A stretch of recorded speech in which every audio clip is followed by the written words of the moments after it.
Olá, gente! Bem-vindos ao bate-papo do Petit Jornal desta semana. Essa semana, graças a Deus, não tem Petit especial, não vou ter que aturar o Tanguy Bagdadi por muito tempo.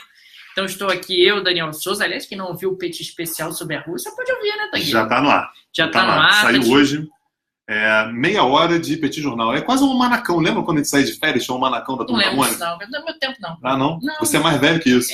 Então, na minha infância tinha um manacão da Turma da Mônica. Eu esperava ansiosamente o Petit especial da Rússia. Maravilha. E hoje temos aqui que repercutir os temas da semana. Acho que semana só teve um tema, né, cara? Só teve um tema. Então agora você fala aí, cara, que eu vou... Não pode falar à vontade. Você tomar um café, cara? Eu vou lá. Ou você vai interagir comigo, assim, minimamente? Não, eu vou ficar aqui para dar um gancho. Vai contar a sua experiência? Vai lá. Tem chicória na tua casa? Só uma chicória desidratada. Eu acho legal que o pessoal todo passa o ano inteiro comendo miojo e nugget. Aí agora você te fala de alface e chicória. Exatamente. Agora tá faltando alface, tá passando mal que tá faltando alface em casa. Paguei R$4 numa couve. Não comprou uma couve ao longo do ano inteiro. Exatamente. Mas agora tá faltando, aí sente necessidade. Mas tudo bem, gente. A gente tá falando aí, claro, dessa crise que o Brasil vivenciou ao longo dos últimos dias. Uma crise que tem como origem o aumento do preço internacional do petróleo e a política de preços da Petrobras, que é de repasse automático, conforme esses reajustes vão acontecendo. Eu vi muita gente falando algumas coisas que não fecham muito bem.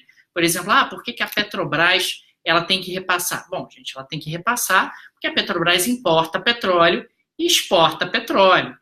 O Brasil importa o petróleo leve do Oriente Médio, que é refinado aqui, notadamente em refinarias que foram construídas na época do segundo PND, e a gente exporta o petróleo pesado que nós não temos capacidade de refino no Brasil. Então, a gasolina que você abastece o seu carro, ela não é extraída da Bacia de Campos, tá? Ela, muitas vezes, e na maior parte das vezes, ela é resultado de petróleo bruto que é importado pelo Brasil, refinado no Rio Grande do Sul, refinado em São Paulo, refinado no Rio de Janeiro, e aí sim distribuído para os postos de combustível. Isso é o que normalmente acontece. Então, sim, a Petrobras está sujeita a variações do preço internacional. As refinarias de petróleo pesado seriam o Comperj e Abreu e Lima, notadamente, mas acabaram sendo atropeladas aí pelo processo da Lava Jato, ficaram muito mais caras do que originalmente estava previsto, e no caso do Comperj, por exemplo, está operando só com gás natural, e a Petrobras, sem recursos, está sendo obrigada a buscar novos sócios para complementar esse projeto. Colocar tudo na conta da Petrobras é perigoso, a Petrobras ela fica sem caixa, ela fica sem capacidade de investir, e a Petrobras é a maior empresa do país. Então, não dá para simplesmente você querer que a Petrobras fique sem caixa, sem capacidade de investimento. O impacto macroeconômico disso é dramático, tá? Em termos de geração de emprego, em termos de crescimento. Isso tem que ser levado em consideração. O ideal é que você fizesse, se houvesse algum tipo de política de administração de preços, através do chamado colchão tributário. Ou seja, o governo vai aumentando ou vai diminuindo os impostos, e aí o imposto que foi criado para isso é a CID. A CID foi criada para isso, para que houvesse ali a possibilidade de administrar o imposto e, consequentemente, o preço final para o consumidor. Agora, fica muita gente, às vezes, fazendo defesas de coisas que não são bem por aí. Então, a culpa não é da Petrobras, não adianta colocar nas costas da Petrobras. Existe, efetivamente, um aumento do preço nacional. Nesse final de semana, nós tivemos o maior reajuste de combustíveis nos Estados Unidos em 4 anos. Nós temos aí preços recordes nas bombas também no Reino Unido e na França. Isso não é algo exclusivo do Brasil. No caso do Brasil, teve um elemento adicional razoavelmente dramático, que foi o aumento significativo do número de caminhões no Brasil. No período do boom que nós tivemos no crédito, o pessoal saiu comprando caminhão, o número de caminhões aumentou muito e, mais recentemente, a demanda por fretes desapareceu. Então, o cara tem um aumento de custo e não consegue repassar por frete porque tem muita oferta de caminhão. Deixa eu te perguntar só a questão do CID. Como é que funciona exatamente o CID? Porque você falou sobre o colchão e faz sentido, só que eu imagino que no momento que você tem uma variação muito grande, a CID acaba sendo vazada, né? Ela acaba não segurando tanto assim. E sendo o combustível algo que mexe em absolutamente tudo no Brasil, ainda mais porque a gente tem uma matriz rodoviária, né, de transporte, como é que fica quando a CID não dá mais conta de segurar? Pois é, isso aí envolve até uma questão um pouco mais profunda, que é o seguinte: existem impostos que eles deveriam ter o objetivo de incentivar ou desincentivar a atividade, e existem impostos que deveriam ter um intuito mais arrecadatório. No caso do Brasil, a gente arrecada com combustível, né? 5% de todos os impostos arrecadados no Brasil são em cima de combustíveis. Quer dizer, é uma dependência muito significativa. A gente passou a ancorar um sistema tributário num produto e, consequentemente, em momentos como o atual, se você tiver que ir além da CID, você causa problemas arrecadatórios. Agora, para resolver isso, você precisaria de uma reforma tributária um pouco maior, um pouco mais abrangente. Tudo fica ainda mais dramático se a gente considerar que o Brasil está com resultados primários horrorosos, que a nossa meta para esse ano é de um déficit primário de 139 bilhões, e lembrando que o resultado primário não é o resultado completo, se a gente incluir as despesas do governo com juros, é um déficit aí de algumas centenas de bilhões de reais ao longo desse ano.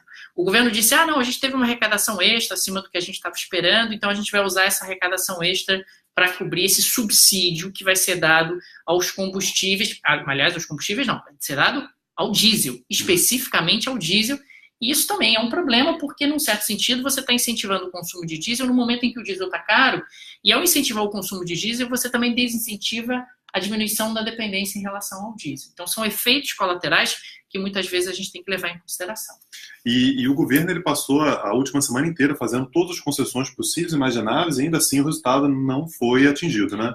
Isso é sinal de um governo fraco, de um governo realmente que está no seu final, já é um pato manco, literalmente, não tem como defini-lo de uma outra forma, e um governo que deu sinais em vários momentos que não sabia exatamente com quem estava negociando, né? E o que é ainda mais assustador. Teve uma primeira rodada de negociações, o governo cedeu praticamente tudo que foi pedido, teve uma segunda rodada, ele se deu mais ainda, e o governo, sem ter muita capacidade até de avaliar quanto aquilo ia custar, foi uma bateção de cabeça. Você perguntava ao governo, eu tive até a oportunidade de perguntar ao Marum lá no programa da Globo News, e o ministro não sabia dizer quanto ia custar. Quer dizer, concede, depois a gente vai ver quanto vai custar e vai ver de onde vai vir o dinheiro. Até o presente momento ainda não está claro de onde virá o dinheiro. O que é um claro desrespeito à própria lei de responsabilidade fiscal do Brasil, e ainda vai ter desdobramentos ao longo dos próximos dias. E só uma última pergunta, você acha que isso pode afetar o crescimento econômico do Brasil, que pelo menos está previsto para esse ano agora dar uma inspirada? Com certeza vai afetar o crescimento econômico pelo seguinte, a gente está falando, e isso se falava hoje no mercado de maneira muito clara, que o mercado entendeu que o governo está batendo cabeça e que está perdido. Isso aí não precisa ser nenhum Einstein para perceber. Mas agora ficou muito palpável. E dentro de um cenário como esse, você vai investir? O que você já ia investir, de que já era pouco, você vai investir menos ainda. Eu invisto no Petro. Você investe no Petro? Eu invisto no Petro. Porque tu é um cara corajoso, né, cara? Corajoso. Tu é brabo, né, cara? Sou brabo. Negócio de oscilação do mercado é contigo mesmo, né? Comigo mesmo. Você toma essas ondas e tal. E, na verdade, o retorno é maior quando você arrisca de verdade, né? É verdade, cara. Minha postura é essa. Agora, também a chance de você perder tudo também é grande em momentos como esse. Meu tudo não é muita coisa. Na verdade, é mais ou menos parecido com zero. Então, trocando em miúdos, a gente vai ter impacto grande em cima de expectativas. A maior empresa do país está em xeque, ela é uma empresa muito importante em termos de crescimento econômico. A gente vai ter aí aumento de impostos, ninguém sabe onde, isso também piora as expectativas, porque, puxa, como é que eu vou investir se eu não sei qual vai ser a tributação que vai incidir, se o meu setor vai ser reonerado ou não vai ser. São dezenas de setores que estão aí na marca do pênalti, por volta de 50. E aí tem horas que o governo diz, não, mas vão ser só 18, não vão ser 30, não vão ser 40, não vão ser 18 de novo. Ninguém mais sabe o que vai ser efetivamente feito, e isso tem impactos severos sobre a dinâmica macroeconômica, e sim vai ter impacto sobre o crescimento econômico e sobre a inflação, porque a gente está falando aí de um ambiente onde essa escassez acaba impactando em preços. Maravilha. Para a pauta internacional, para retomar um tema do que a gente falou semana passada, lembra que a gente falou do Giuseppe Conte? Lembro, que foi indicado para ser primeiro-ministro. Ele já não é mais primeiro-ministro. Mas isso é Itália, né?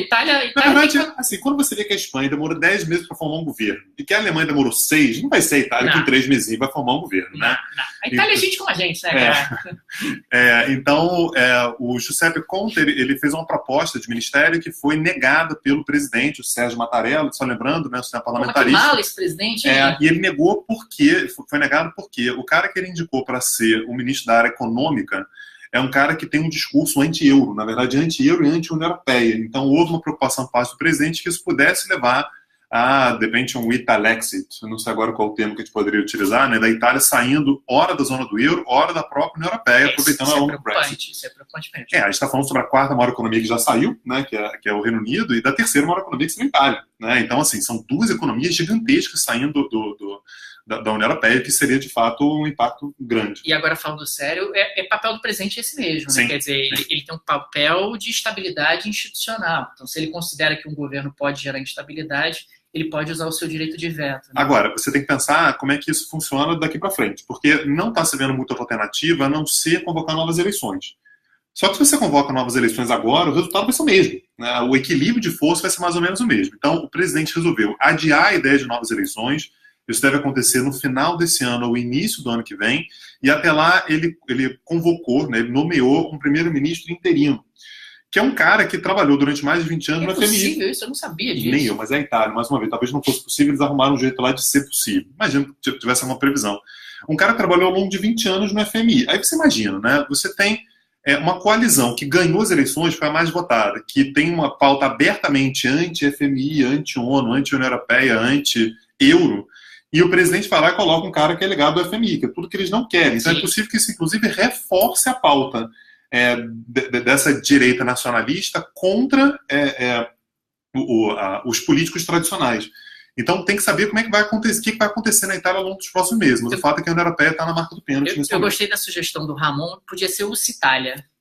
O Citália. O Citália é um bom nome, cara. Eu gostei, achei genial essa colocação dele. E outros assuntos da semana. Nós tivemos eleições na Colômbia, né, que vão para o segundo turno.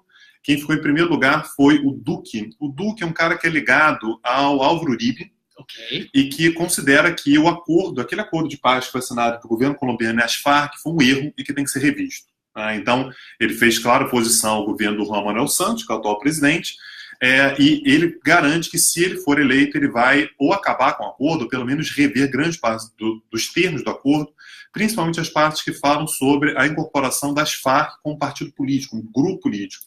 Só lembrando, as Farc já participaram nas últimas eleições legislativas das eleições, teve um resultado pífio, né, um resultado mínimo, e desistiram de disputar as eleições presidenciais porque tinham uma intenção de voto, sei lá, de 0,5%, 1%, alguma coisa assim. Isso lembrando que esse é aquele acordo que foi proposto pelo presidente, foi levado a referendo e foi vetado, né? Foi vetado, mesmo assim foi levado adiante. Mesmo assim foi levado adiante. Legal. O cara que está em segundo lugar é um cara chamado Petro, o mesmo nome da moeda venezuelana, e é o primeiro cara de esquerda que tem algum tipo de destaque político na Colômbia, assim, em décadas.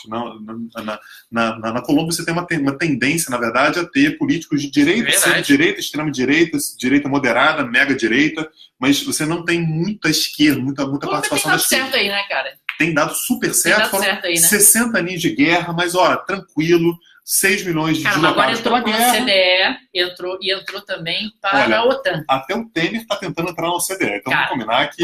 Mas a Colômbia entrou. Entrou onde? Na OCDE? Na OCDE. Então, o México também. O México quebrou logo depois. E entrou para a OTAN também. Entrou para a OTAN para ser um membro parceiro, assim como o Iraque também é. O Iraque é mesmo parceiro do Iraque? Reparem no rosto de desespero, de decepção do rapaz.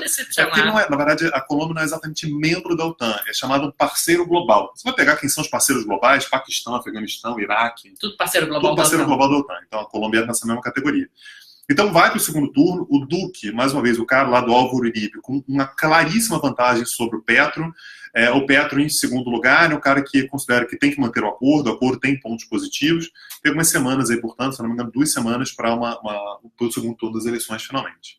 Maravilha, acho que é isso. Agradecimentos aos nossos apoiadores. Sempre. Que estão mantendo aqui o nosso projeto vivo. Isso realmente não é de forma alguma média nem nada, é a mais profunda realidade. Sim, verdade. Então, realmente todo agradecimento, pessoal que contribui, pode contribuir com um pouquinho, não tem problema. Contribuindo, você entra no nosso grupo do Facebook, né, que é o Redação do Petit Jornal. Lá a gente faz algumas discussões acerca de pauta, a gente pede sugestões e, por exemplo, né, o Petit Jornal Especial sobre Rússia foi feito no grupo dos apoiadores. Já está disponível para todo mundo, mas os apoiadores viram antes. Maravilha. É isso, beleza? gente. Obrigado. Abraço, gente. Até a próxima.